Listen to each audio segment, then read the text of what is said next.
Hi everyone, welcome to the Managing Digital Projects podcast. It's getting a bit of a mouthful that.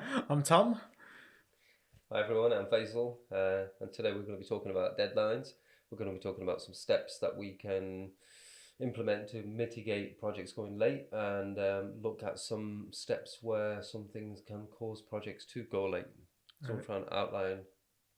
If there's any person qualified to talk on this, it's Faisal, working day to day across so many projects, so many people working on his projects, clients, different types of projects.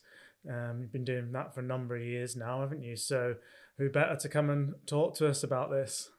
Yeah, I think one of the first things to try and understand is just deadlines in general. Do we need deadlines? Why do we need deadlines? And why are they so important?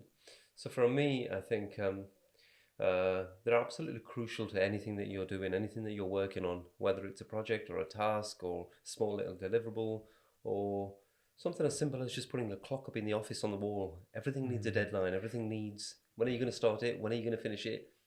A lot of people are sort of there's a lot of vested interest in anything that we're doing at all times. So we've got to try and manage those expectations. And the way we do that is having a due date, having a deadline.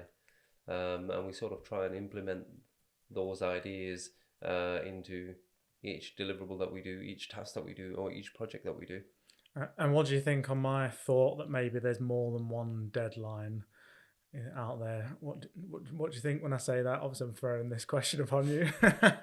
Maybe so maybe what you're alluding to is there's deadlines from the clients, there's deadline from internal teams, there's deadlines from the finance Of team. course. Everybody has their own accountability for something that we're working on. So if we're working on a web project, the finance team have their own accountability to make sure that we're invoicing at the right time.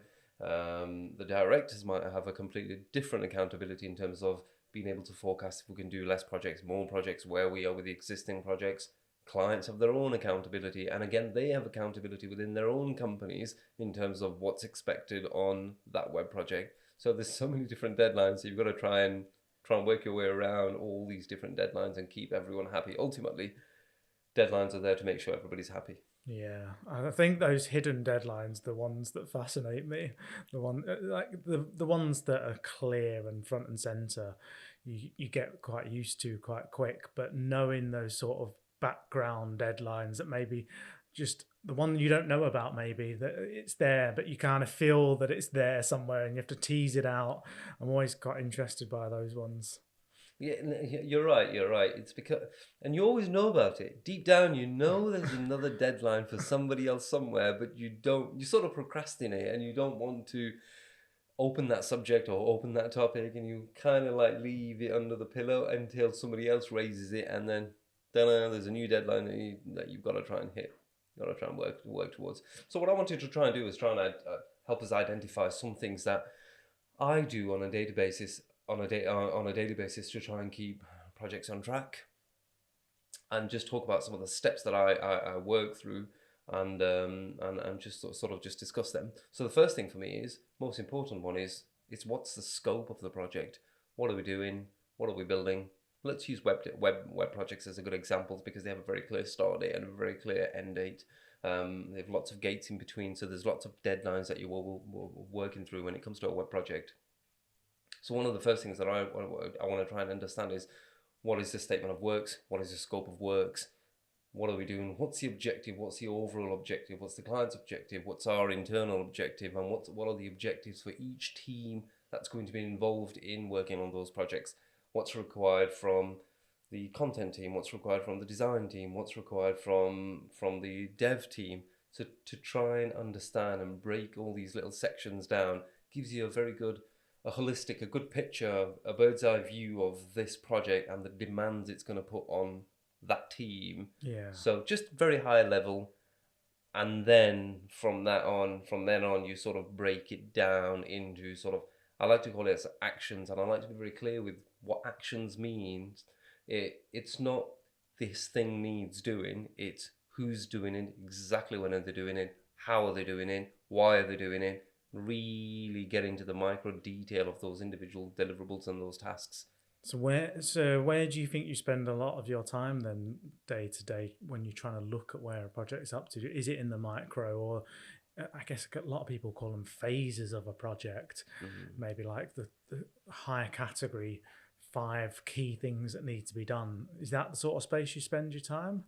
On a daily basis, I guess it depends because we work on such a huge volume of projects. And again, if we use the web projects example, each web project is in a completely different phase.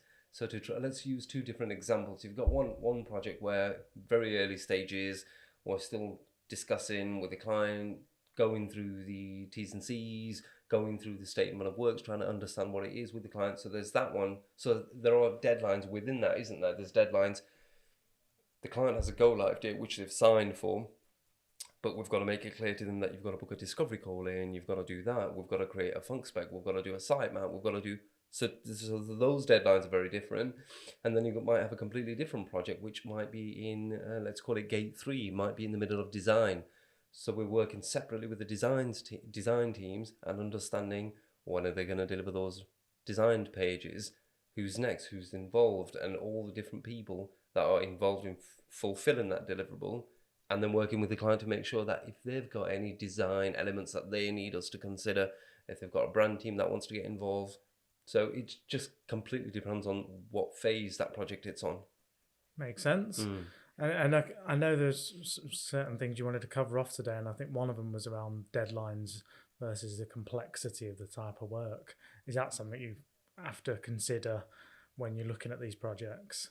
Yeah, 100%. And I think it's because each project is very different. Every web project is so different to the last one. Every client is different. Again, for me, this comes back to setting the right expectations when we are accepting the work from the client.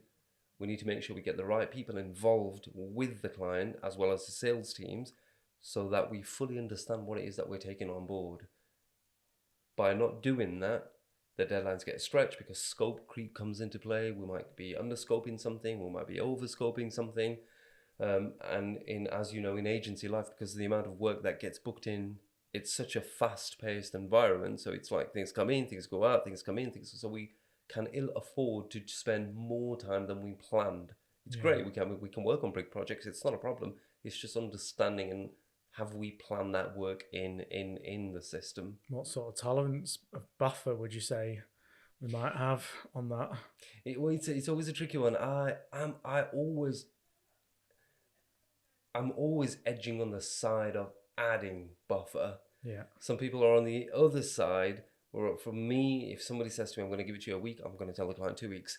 I'm always going to add buffer to every task, every deliverable, just because people are people and we make mistakes, we take long, we might not be able to come in and that sort of stuff. So I try to under promise and sort of over deliver in terms of deadlines.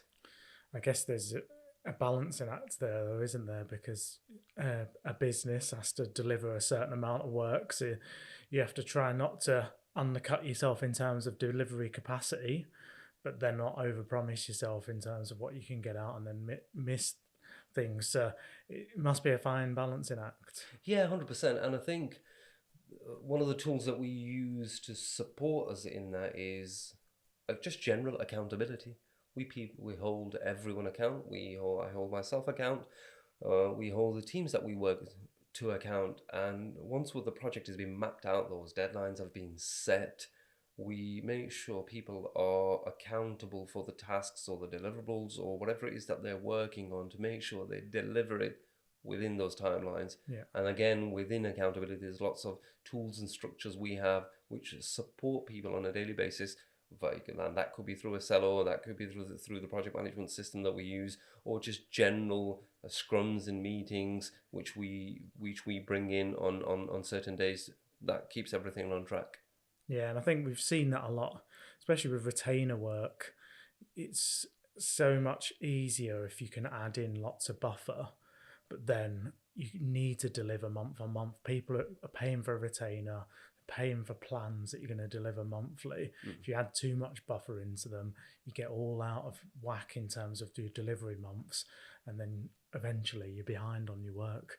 So you really have to strike that balance, don't you? If you're going to write 4 blogs for a client a month, you need to find the right level of buffer that makes it realistic but allows you to hit one a week, so the client gets one a week, can sign them off one a week, Yeah, can publish them live and socially share them one a week. And this is where we try to educate the client when they have a campaign plan that's signed off. Let's say they have a campaign signed off for 3 months and they've got 12 blogs to be delivered to them over a 3-month period. We try to educate the client in terms of when they're expected to get blog 1 and blog 6 and 7 and 8, and the expectation to sign things off. As much as there's a deadline on our side, there's a deadline on the client side as well, just to make sure that they sign things off at the right time, so we can still continue to deliver at a good pace that works for them, and it doesn't feel like it's all squashed up right at the end in the 3rd month. So it is, like you say, it is a good tough balance to sort of spread it out evenly. Been practicing your juggling. Yeah, well, there is that. It's a lot of juggling all the time, isn't it? I think the other thing we to establish in terms of deadlines is one of the things we talk about in web projects a lot is gates and milestones and closing these off. In terms of retainers as well, we have round of amends, don't we? Again, this all still ties into deadlines, because let's just use a retainer download piece as an example. There's a knock-on impact on work that is dependent on this work being signed off. So let's just use a typical 3-month campaign as an example. We've got a download booked in month 1, and then we've got blogs that are dropping in on month 2 and month 3, which are all dependent on the download being live, designed, ready, signed off. In fact, the client might even have a website which is dependent on these blogs being published and live. So one of the things we try to educate the clients in terms of deadlines, again, is in terms of amends. We've got a small window, whether the client wants to agree to a 24-hour sign-off or a 48-hour sign-off. How quickly can you give us that feedback back, so we can just make sure we're always on track, always on an even playing field? What do you find most complicated about managing all that? You've talked about dependencies, so many interdependencies between pieces of work. What do you find most tricky about managing that? From the client side, I think knowing. So you have a point of contact with the client. That doesn't necessarily mean the deadlines are coming from this person. The expectation might be coming from somebody else within their company. And it's good to try and dig that out, because if you know the problems your point of contact is facing, you can try and work around to help that person by understanding what their problems are. So from the client side, there's those issues that we can sort of mitigate and manage. And again, it's just simply building a relationship and understanding what their deadlines are. And again, internally, it's just making sure people are held accountable, people are taking accountability, people take ownership and take the initiative to make sure, because it's very easy to lose track of the overall deadline. Let's use a design as an example. Let's use Bilal or Dave as an example. They're responsible for producing a key page. Their creative focus is fully just on making sure that key pages looks fab. It looks exactly what the client expects it to be from a visual point of view, from a strategic point of view. But they're not necessarily aware of the deadline of when it needs to go back to the client, when it needs to get QC'd, when it needs to get amended, when that gate needs to get closed. So just making everyone, creating awareness around the deadlines. Yeah. That is a challenge on a daily basis. Obviously talked a lot about chasing deadlines and all the hard graft part of it. What about the enjoyment side of it? With that many deadlines, do you get a chance to enjoy the ones that are hit? I think so. Like every time you get something out of the door, whether you get a campaign plan signed off or whether you get a client fully onboarded, ready for them to come on to a full inbound, or whether you get a web project fully completed, as soon as you finish that project off or finish a certain gate off, which means you can move on to something else, as soon as you move onto the next phase. So if you take a deliverable and it's got 10 tasks in, you complete the deliverable, complete the 10 tasks, good, great, boom, move on to the next. It's just constantly keeping pace with things that we planned out beforehand, and as long as we're moving in check with everything that's in the system, then it feels good all the time. But then on to the next one, like the Jurgen Klopp. yeah, bring on the next one. Get the win. Get the win in. The next one. Next one.